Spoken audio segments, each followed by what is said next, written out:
Well, I want to thank you all so much for joining me. I didn't do slides, and I do want to ask you all to give me kind of honest feedback on that at the end of this, just because I wasn't sure. Well, A, it was a little bit of a timing issue, but then also I wasn't sure if I needed them this time. And if you guys are like, no slides would have been really helpful, when I do my next webinar, I'll make sure I have slides. And for those of you who are maybe just joining, as a little reminder, you may or may not hear my dogs give a little wolf at a time, and hopefully they don't, but just for aware. All right, so let's talk about word of mouth advertising and why I think it's bad. So that's actually something I've heard for years in this industry, is everybody seems to rely on word of mouth.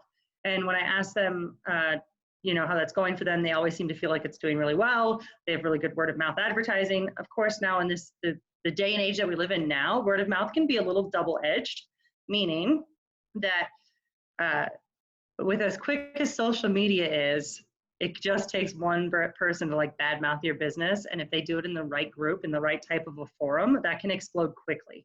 So relying on just word of mouth can be a bad thing for that reason. Also, if you don't have kind of credibility in advertising, you don't necessarily maybe have an outlet to step out and save yourself in those types of situations. Not too long ago, I was in like one of our local neighborhood groups, and someone posted about and I get like on Facebook, and someone posted about a hair salon they had visited that wouldn't allow them to bring her infant child. And the amount of like cruelty and shaming that came from that was really sad. But on top of that, that group wasn't like in that group, that hair salon wasn't in the group. So they like didn't even know it was happening until it was like way down the chain.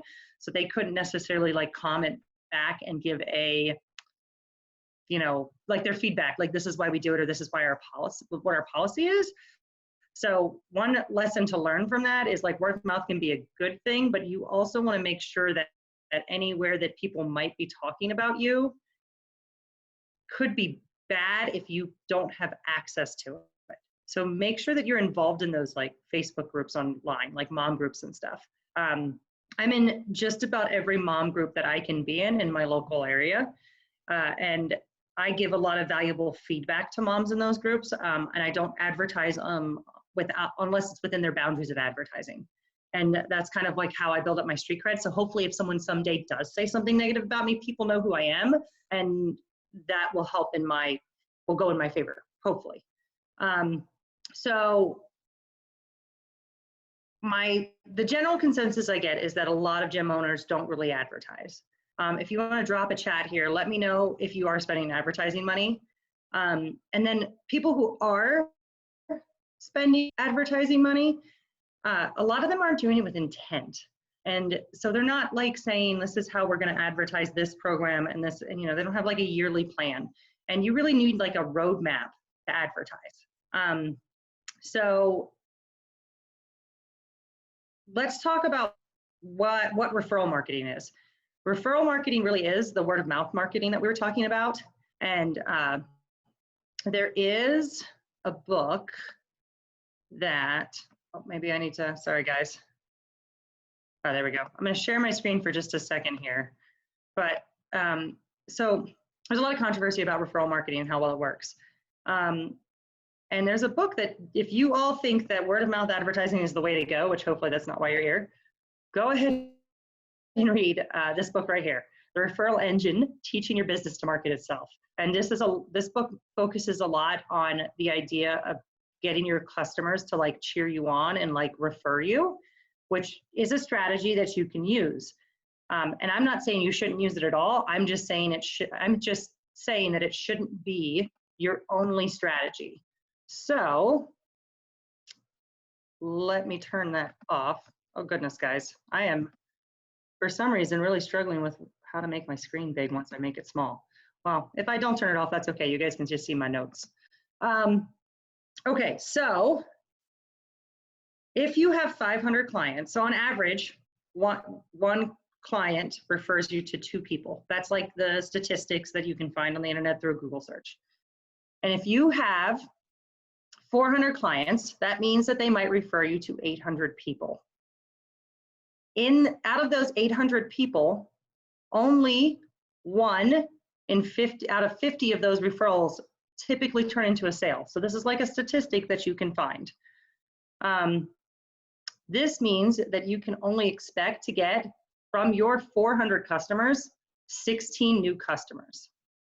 So if you're only getting 16 new customers from that 400, how are you ever really going to grow? Because then when you look at like that 16 number, if each of them refer you to 2 people, I mean, you're lucky if you're going to get 1 out of those 16 new customers. So referral marketing is really, it shouldn't be your only,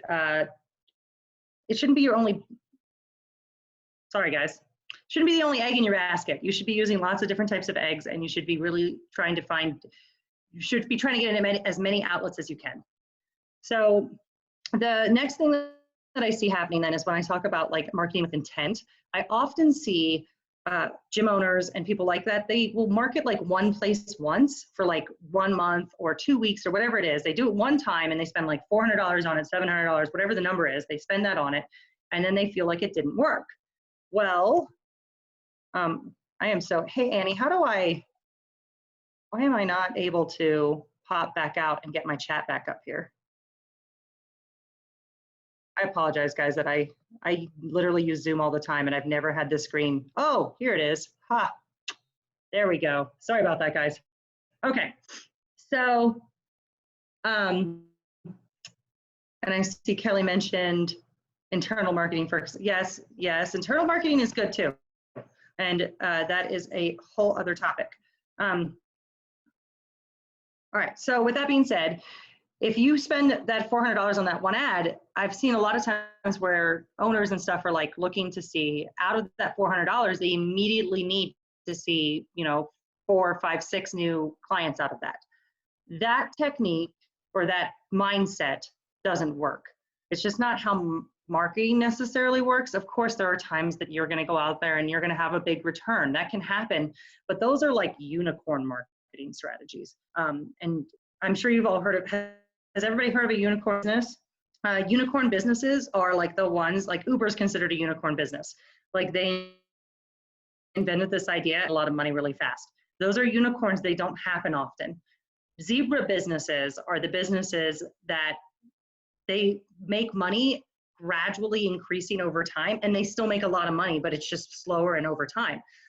Unicorn businesses are rare and hard to find, hence the name unicorn, and they are more likely to fail. So it's just not a good strategy to try and go by. It's not likely that you're going to find a unicorn advertising where you go out and you advertise to one place and you get an instant return on your money. So let's talk about how to look at how to really be measuring return on investment for our marketing. So if you spend $400 in an ad and you get just one client back out of that ad, based on what like the average monthly rate is, the average monthly tuition in the country right now is somewhere around $85. So, and then does everybody kind of know the life of their students? When you look at the return on investment, you want to look at how much you're billing per month and then how long your students last. So if your students are lasting at your gym for about 6 months, which seems to be about the average in our industry, that means that one student returns your investment of the $400, because the 85, and I don't know why I don't have this number on here, but I'm gonna do the math for you. 85 times 6 is $510. So just one student got a return on that ad. Now again, we all tend to fall into this like, but I didn't get my 400 back right away, and if I only get one student every month, I'm waiting to get my 400 back every month. That's kind of how marketing works. And what you'll see is that if you do that ad consistently, no matter what platform, we'll talk about platforms in a minute, but if you do that ad consistently from month to month to month, in month 1, maybe it got you 1 student, but in month 2, maybe it gets you 2, and in month 3, maybe it gets you 3. because the more consistent that your ad is out there and the more people are seeing it, the more likely they are to act on it. Fun fact, does anybody know how many touches it takes to convert a client into a paying? Yeah, 7, someone said 7 there. Yeah, that's about right. Like it's like, it doesn't just happen with one ad. So that's why this idea that I put $400 in Facebook this month and I spent so much money on this ad and nothing happened with it, or I only got 1 student and that's not worth my money, it is flawed. And so my other company, the company that I do gymnastics coaching, I do all kinds of stuff, but one of the companies I work for is a Facebook marketing company where we really focus on the amount of touches that we're doing, and that's a different topic as well. Go back and I look at the ads we've been running on a monthly basis for all of our clients. On average, each family sees the ad 2 times, because Facebook can show you how many impressions it got, and then it shows you like how many times the same person saw your ad.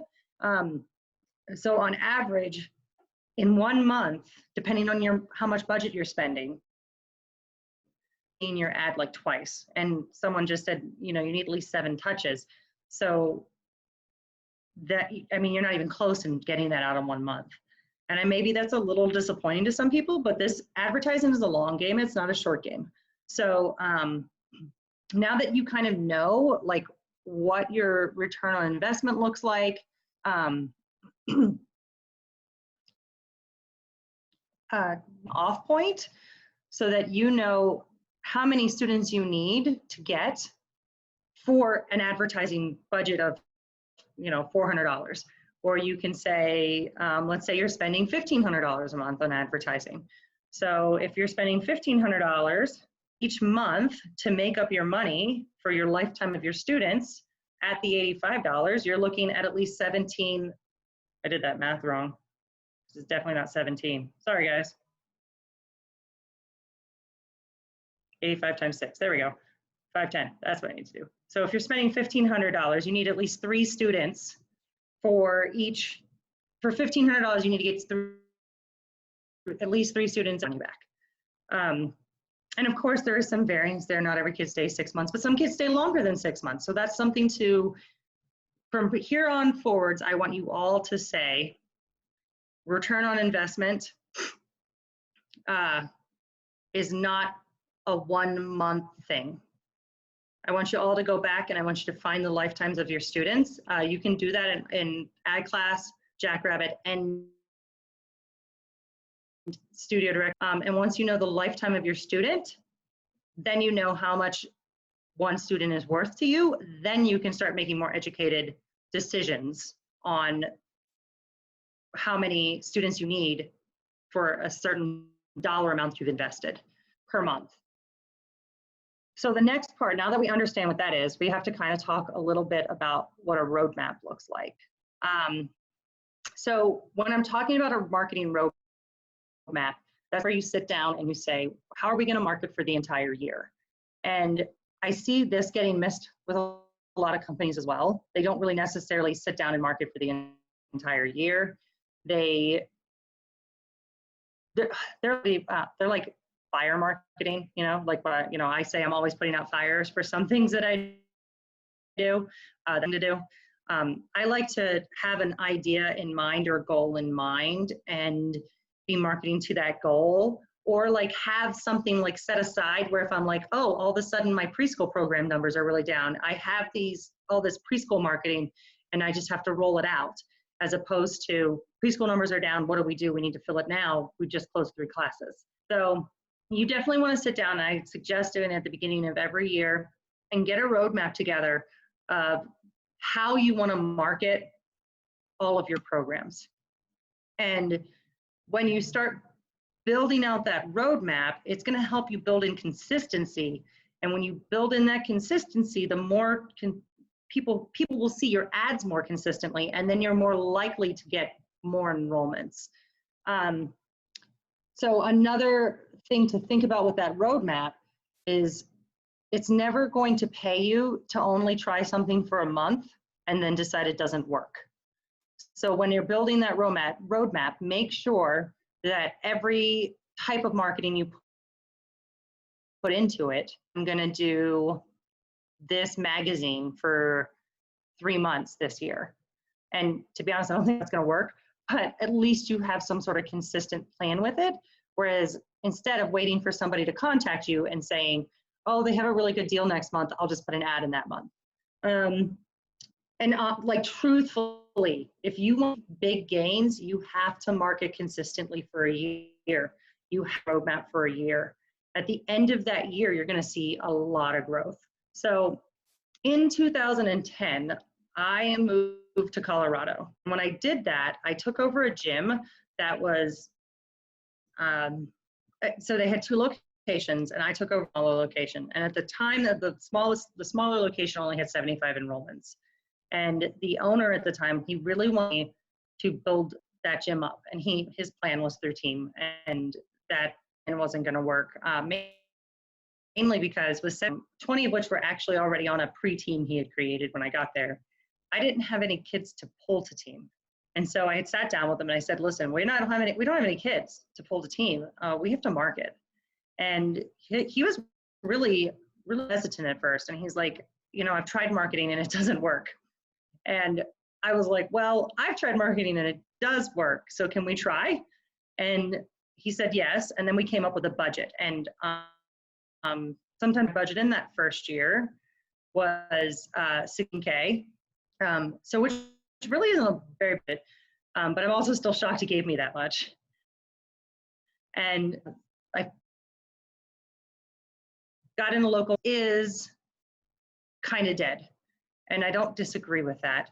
However, if you have a local magazine that speaks specifically to mom, that's usually handed out for free at like dentist offices and places like that, those types of magazines do tend to do well for your advertising. So where I'm at, we have a magazine called Colorado Parent, and I've advertised in that one consistently for years and have had great return on it. I've had people like come into the gym and say, oh, we saw your ad in Colorado Parent. So if you're going to use something like that, magazine or print, just make sure it's something that people are still reading. They should be able to offer you readership and stuff. And a lot of times people, they're going to be telling you, yeah, we read it. They're going to tell you they have high readership, but definitely maybe survey like the moms who are already at your home, like send out a quick survey. Hey, do you guys still read Colorado Parent? They say yes, then it's probably a good place for you to be. Another thing that I'm seeing that's becoming a little bit more popular is neighborhood magazines. So in these like big planned communities, you're going to see a lot of big neighborhoods. And in big planned communities, you're going to have a lot of people. And when you have a lot of people, getting word out to those people is good. So if you have some neighborhoods like kind of like individualized magazines have had some good return for me as well. I don't hear on them, but I do tend to do all of their quarterly ones, especially when I'm trying to target like fall opening or summer camps or birth parties. So those are types of print ad that is still probably relevant. Magazine readership it is declining. It was kind of going up, but it is declining, and it tend to be in the older set. So you just want to kind of make sure whatever magazine or even newspaper that you're going to, that you're double checking like the age of who's reading it. And the magazine itself should be able to offer that to you. But back in 2010, magazines were still decently relative. So I did Colorado Parent, and we have something else here that's pretty popular called Yellow Scene. So I did that. Then I started also attending local events and like heavily attending local events. If anybody wants to drop a comment, how many people have done community events and found them successful or unsuccessful? And we can always talk about that later too in this webinar. But I have found local events to be very successful. The key is sending the right people to them. And it's also making sure that you have something engaging for the people while you're there. So I've taken like challenge courses that I make people sign a waiver to do, and it's easy, like learn a cartwheel in 3 steps, or I don't know, we've done like racing ones, the kids really, and you have something along those lines, but you want something engaging. You could Oh, good. Carrie says they've done them and they've been successful in Ottawa. That's awesome. So when I came on with my former gym owner that I used to work for, he had made the comment, like, I couldn't get these local events to work.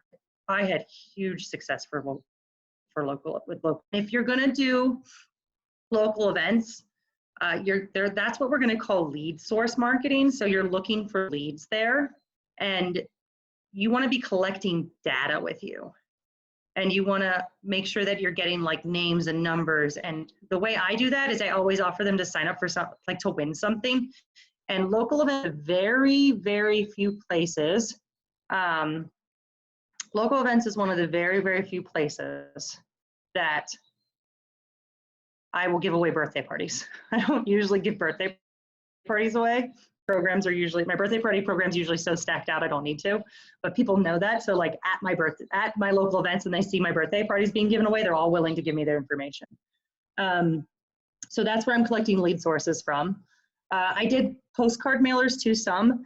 Again, postcard mailing is something that like readership is going down on, so I don't encourage it, but there is a place for it. And one way that I did, yes, Carrie and Devin, we got some good feedback here too. So one of the ways that I give, one of the things I like to do with postcards is I actually really like to use postcards for re-engaging former clients. And what I will do is I will make up a fun little postcard like in the fall, and I will have my coaches fill out the postcard to like a client who's no longer enrolled. And then we send it, we send that to the mail, like, we miss you, we want to see you come back. And that has been successful for us because it has this personal touch to it and this personal feel. And kids don't get mail. And plus, like, mail's kind of getting kind of crappy anyway. Like, you all know, like, mail is like kind of a thing of the past almost. So like when you get a piece of mail that's maybe a little bit exciting like that, especially for the kids, it kind of like reignites the like sign back up thing. And you could do it with an offer or not with an offer. I've had success both ways, but I tend to use postcard mailers more frequently for re-engaging my past clients. Jacqueline says they do obstacle courses at kids fairs. Yeah, we'll talk when we do Q&A, guys. I'll tell you a little bit more. I get the right festival too. And then email marketing. So if you were only using your Jackrabbit, I hear Studio Director's email marketing is pretty good, but I haven't really looked at it, or your iClass Pro to send your emails out, you are missing out. You need to be using a service like SendGrid or MailChimp or Constant Contact. There's a bunch of them out there now, but their marketing is what you can produce in those emails is so much better, and you can put a lot of CTAs in them. CTAs mean call to action, and they're just way more engaging for people, and they're going to open them up, they're going to read them, and they're going to click on you. So like when I go to those local events and fairs, I gather all those lead sources and then I dump them into like an email marketing campaign after that. And this is all what I did just in 2010. We're going to talk about in a second how this has changed, because 2020 has brought a big difference. So then the next thing I did was some local newspaper advertising, again, 2010. The local newspaper advertising, again, is probably failing, like it's going down. So you want to be conscientious of where you're putting your money in that. So I tend to do it in more their special sections. Like every year we have a rather good camp thing come out in our local paper that people still look for. So like I'll do that. So I don't do that as consistently. I shouldn't say not consistently, but I don't do like a monthly ad in the newspaper or a weekly ad. That wouldn't really serve most of us. So this is what I did in 2010. We had 75 kids enrolled when I started. By 2012, we had 450. And we did increase my marketing budget between 2010 and to 2011 to 20K. So most people would say that's successful. So that is what marketing can do for you. So that's kind of like what worked in the past. Let's talk about what is happening now and in the future. So the biggest change that came about in 2020, or probably like since 2016, how much Facebook/Instagram marketing can really matter. It's really great for having just dropping a promotional ad, which is just like a click on this link and learn about our programs. It's really great for lead sourcing. How many people lead source on a regular basis? How many people know what I'm talking about when I say lead source?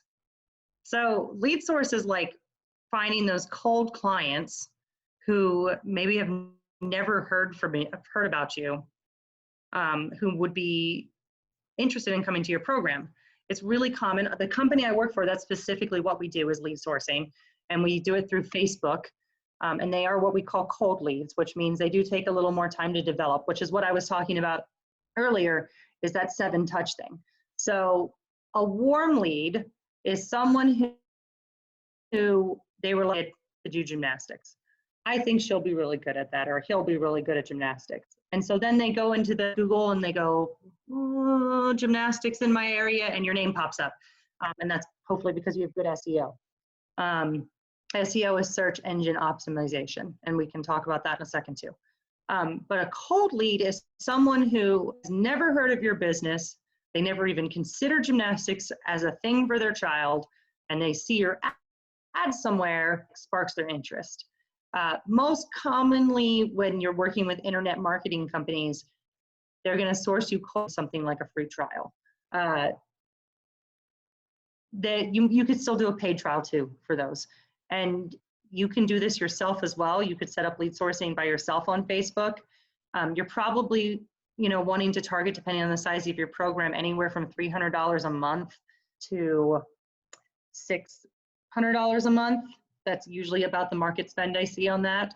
And that's going to continually give you a new every month. And when you're spending $300 to $600 a month, you're probably looking at about 30 to 90 leads a month, depending on your area. All of this Facebook marketing stuff is dependent on your area and how many people you can reach, but that's kind of target area. And can you imagine if you had 30 new names to add to your email list or 60 new names? And what you have to remember with those cold leads is, as we were talking about a little bit earlier, the touches do take a little bit more. So you can't just get them in for the free trial and they'll sign up, or you can't just have them see your ad once and they'll sign up. I mean, they will take a little bit more what I call massaging. And there's a lot of really great techniques to massage them into the door, and there's a lot of really great techniques to get them to sign up. Sometimes it's count, sometimes it's just having that extra wow factor. I've seen gyms that do really well at this. They have some cool, unique touch for the customers. One gym did like a first day of class picture for every kid, and they had such good sign-up rates.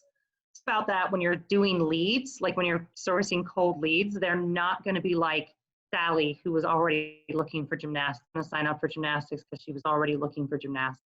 Bobby, who came in and did the free trial class, might take 3 months because he touched, flag football right now, and he has to get done with flag football before he signs up. So you just want to make sure that you have some way to keep massaging those leads through your door. Next thing that you're going to need to consider in marketing in 2020 is content marketing. So content marketing is what you see some of these bigger brands doing, where they speak really specifically to their client via social media, and they interact a lot with their client on social media, and they're really good at like telling stories on social media. So that could be like, let's say I'm trying to really interest preschool parents. So any content that I put on Facebook should be very geared towards that age group. It should be really geared towards what do preschool moms want, what do preschool moms need. And then you can't just post it. If someone comments on it, you have to go back and comment back. So content marketing is free in the sense that you can develop it yourself and you can, comment yourself. However, you might end up paying someone to do good content marketing for you if you don't have the time in your day. So content marketing could cost you money, but could be free.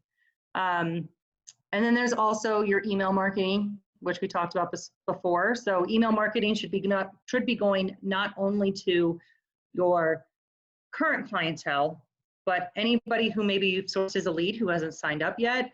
So potential clientele. And you want to make sure when you're sending out this email marketing that you have, like, you can break it down into like categories in your emails. In your marketing, your company. So you want to make sure that you're sending a lot of emails and consistent emails, but not to the same person. So I have like an email category for like children between the ages of 3 and 4, who I specifically market to sometimes, when I want to fill up my 3 and 4-year-old classes. And so they'll get a different email from the email that I'm sending to my school age client, maybe between the ages of 6 and 8. So you want to make sure that your email marketing weekly and frequent, but you don't want to like abuse it to the sense that people don't want to open your emails. And you can keep what's great about like MailChimp and all those is you can really get a percentage on who's opening, who's clicking. And now they've started adding another feature where you can like resend it to people who didn't open it, which is cool, because that maybe helps massage them to open it. And email marketing is also going to cost you money because you got to pay to use the platform. And then maybe you might have to pay someone to write your emails if you're not that kind of tech savvy person. Another really awesome place for marketing is on Facebook that you can do it for free. So if you yourself are a mom, or you have an employee who's really invested and willing to help you as a mom, you can join those mom groups and you watch what's going on. You have to always read the rules. You don't want to get kicked out of them. So make sure you read the rules, because a lot of them, they are kind of specific, like don't market. But some of them are like, yeah, you can market once a month, or some of them are like, you can market every. So you want to make sure you read those rules and you follow them. But a lot of them come with when somebody says, I'm looking for a really good dance program for my child, you can go ahead and comment on that and recommend your business. And what's even better is then you start to see like other moms recommending your business, which is super exciting. And that is a relationship that you have to build up over time.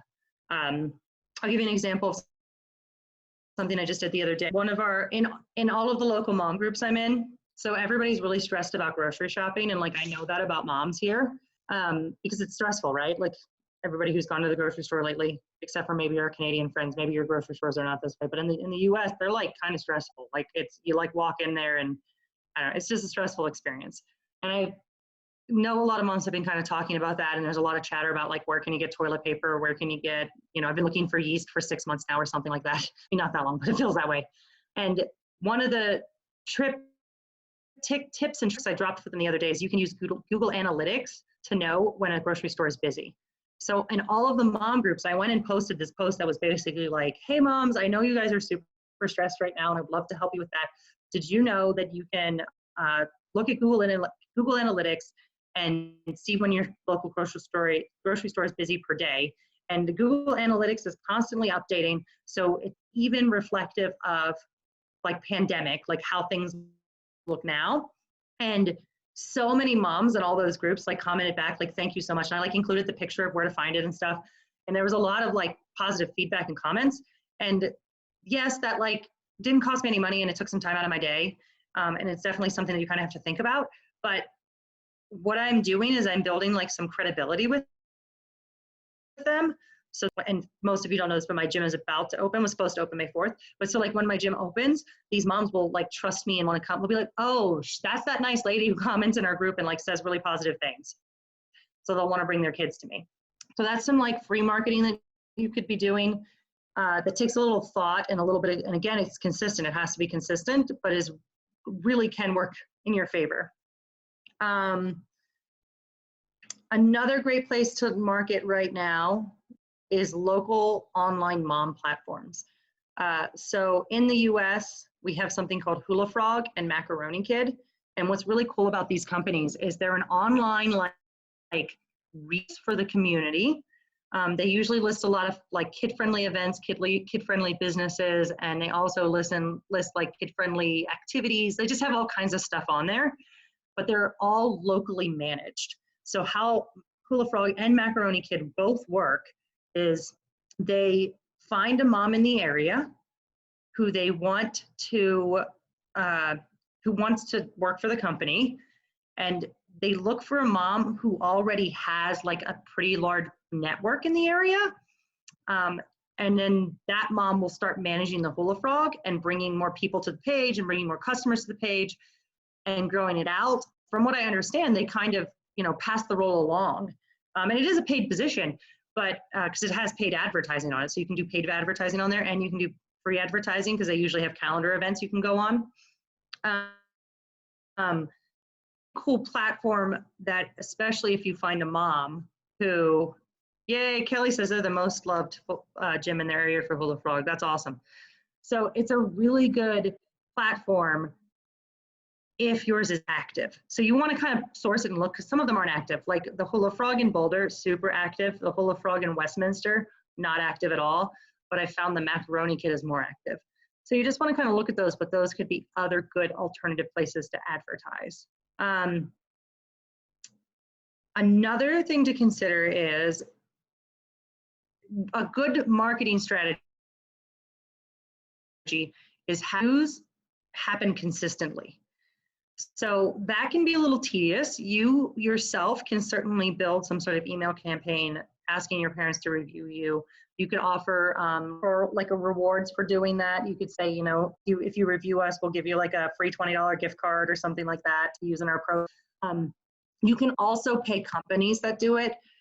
There's a company called Signpost who does it, and I haven't researched a lot of other ones. I just know of Signpost, and I've used them in the past. And basically, they send out emails on a basis, but to like different parts of your active current list.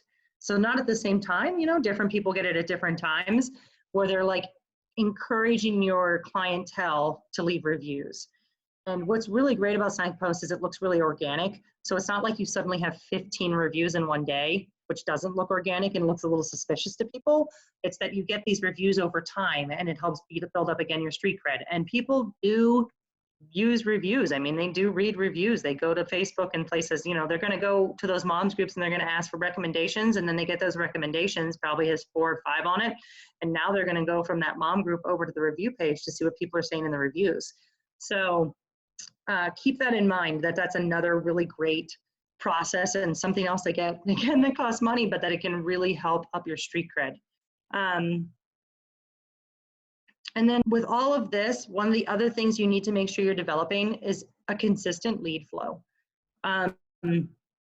Consistent lead flow follow-up. So you're doing all this marketing, now all of a sudden your phones are ringing off the hook, and that does you zero good if your front desk isn't encouraging every person who calls to allow you to put them on their email list and your like your text messaging list. Oh, text messaging is another one.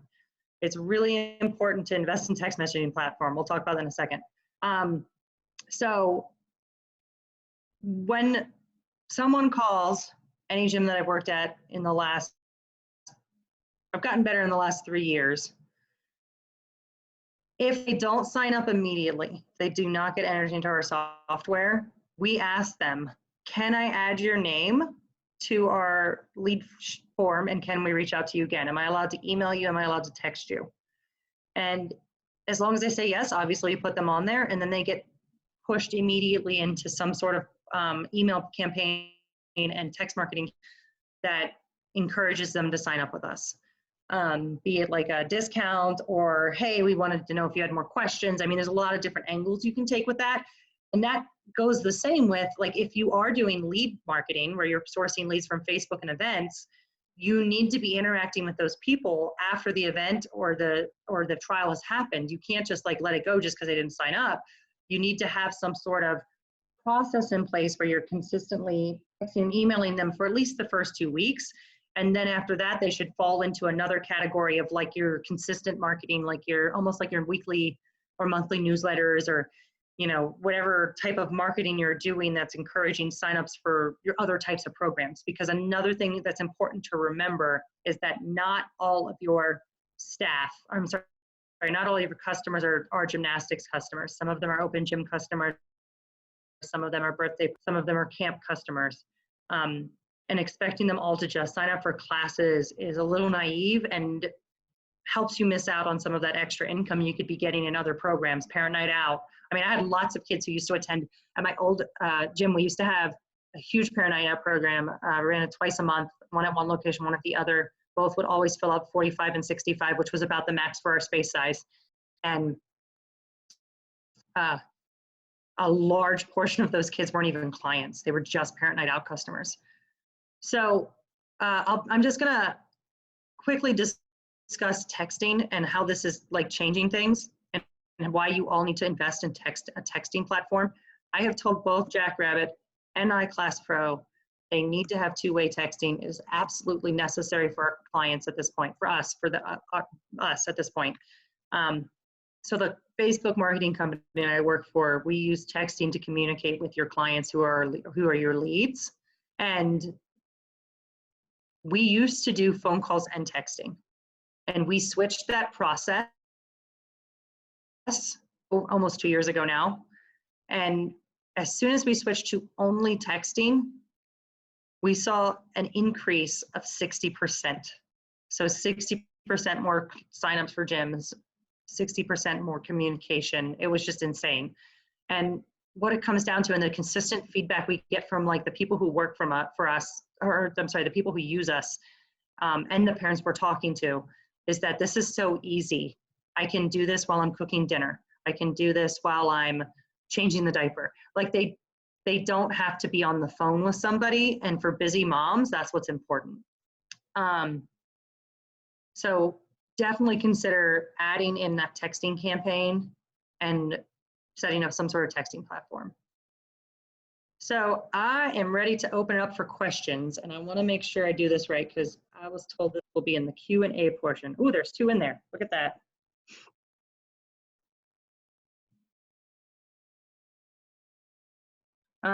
Let's go ahead and ask away on the questions. Devin says they have 2 festivals per year in the area, but they cost $300 to $500 to have a booth. I actually think $300 to $500 is not bad. I usually spend anywhere from $75 to have a booth up to about that $500 mark.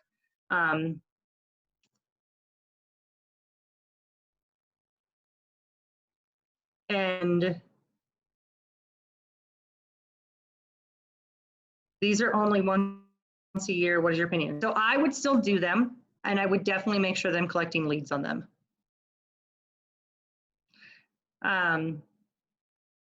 So definitely make sure you're coaching, you're still collecting leads on those. And then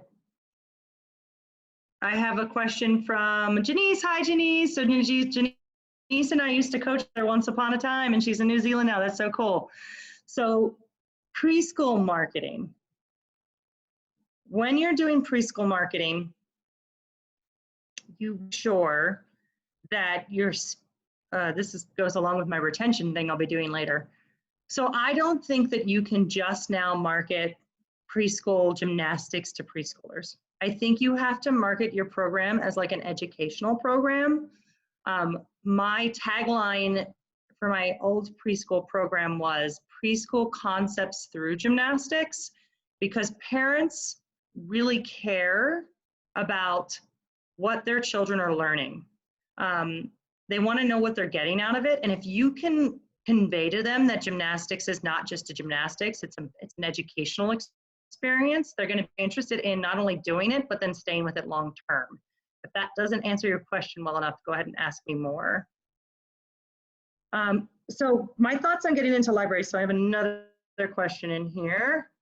So we have been thinking about getting into libraries once a month. What are my thoughts on that? So I actually think that's a really good idea, and I've actually been considering that myself. I've been meaning to reach out to this all happen, and obviously all the libraries are closed, but one of the things I want to do for my own gym that's about to open is I want to ask if I can come in and do readings. I actually used to volunteer read, and it used to be really fun for me. I'd go to schools and do that, and it's a really great way to connect with the kids. So recommend, I think that's a great idea. If your libraries will allow you to do that and come in and do some reading and stuff, 100% do it. Any kind of marketing that you can do like that, that's almost like free to you, maybe you're providing some handouts or something, is perfect. Okay, so Sarah's question is fresh content ideas for email and text blasts, please. So yeah, I have to be honest with you, that one can be a little hard. So I do have like my yearly like promotional per program type thing. So like, this is how I'm going to promote my preschool program. This is how I'm going to promote my school age girls. This is how I'm going to promote my ninja. Like I have like a yearly, like whenever those programs are empty, like send out the emails or maybe send them out in what your needs are. But fresh content can be hard. I'm not going to lie to you. I do enjoy the creative side of it, but there are times that I struggle. So one of the things I will do is I'll Google search. I'll go into Google search and I'll look up marketing ideas for preschoolers or marketing ideas for, or something along those lines. And then I just find interesting solutions there. So I'm not saying it's perfect, but it's worked for me. I understand. And then same with text blasts, I would, look at what other people are offering, can I do like a buy one, get one? Can I do something like that? How can I make something like that work for me? It's definitely a challenge. One of the best things we did though with texting is we started texting everybody the month before their birthday and being like, hey, happy birthday. We see your kid's birthday's coming up. Wouldn't it be great to have your party here? And that really filled up our parties fast. Okay. Some names of texting platforms. Okay, so this question is, what are some names of texting platforms? So Haymarket is one I've used. There's, oh gosh, you're like catching me here off guard a little bit. Haymarket, so there's, what is the name? There's a platform. Give me a second, guys. I'm gonna remember the name of it. So there is this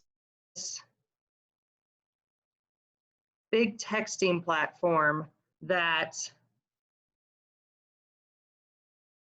you can find all different kinds of texting platforms on, and I cannot think of the name of it for the life of me. That's really gonna bother me.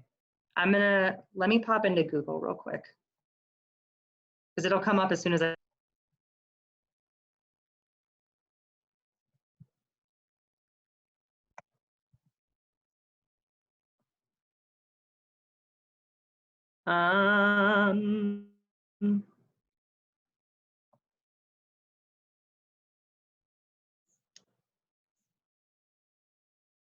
Oh, funny, it's not even coming up right away. All right, well, guys, I'm failing on that one. I apologize.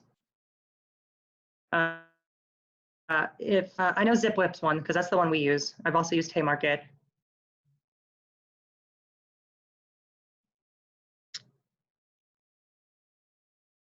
I think one of the nice things about ZipWhip is that if you are not,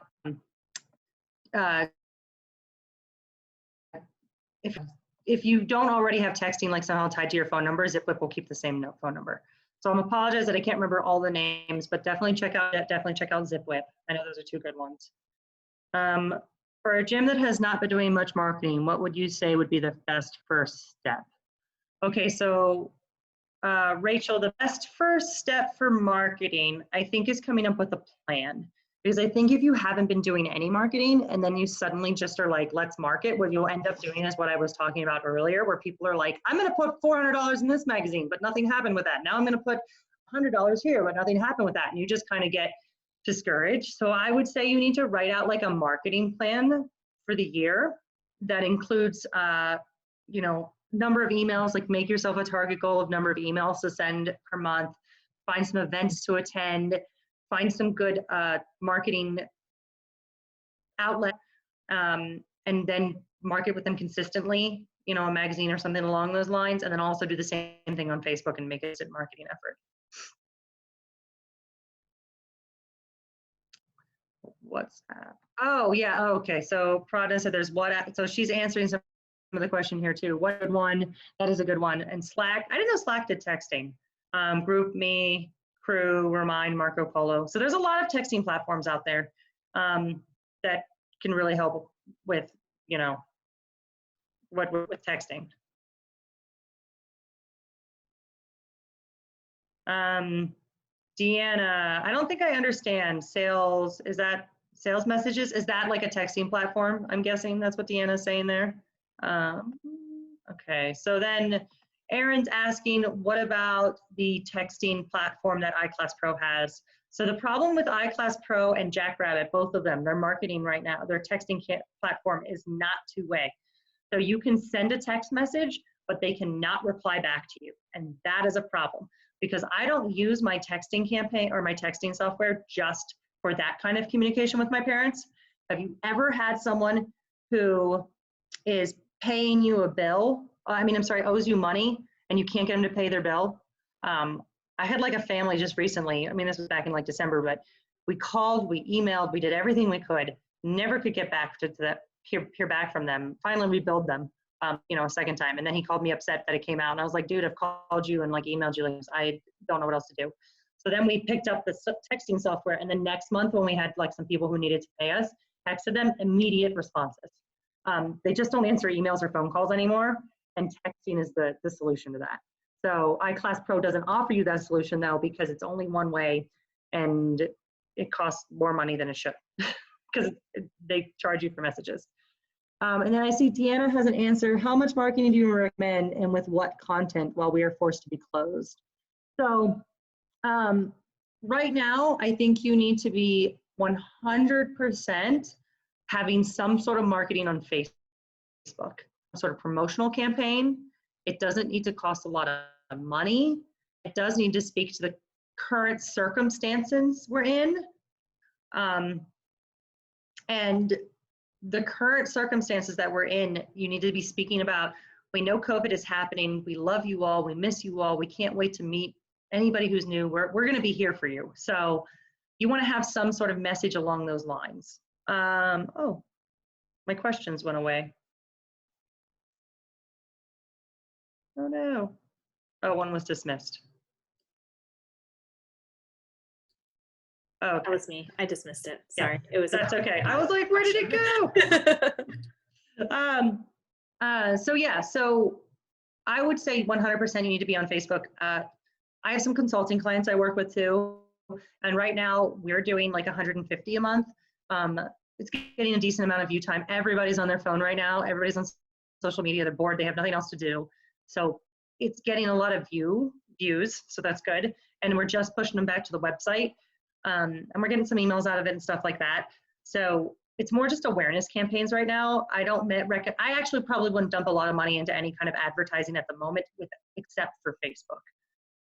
But then having a plan how to restart everything. So Annie, are we still good? Does anybody else still have questions or? Perfect. Thank you so much. Awesome. Thank you. You're good. We'll go ahead and wrap up. Thank you again. Thank you.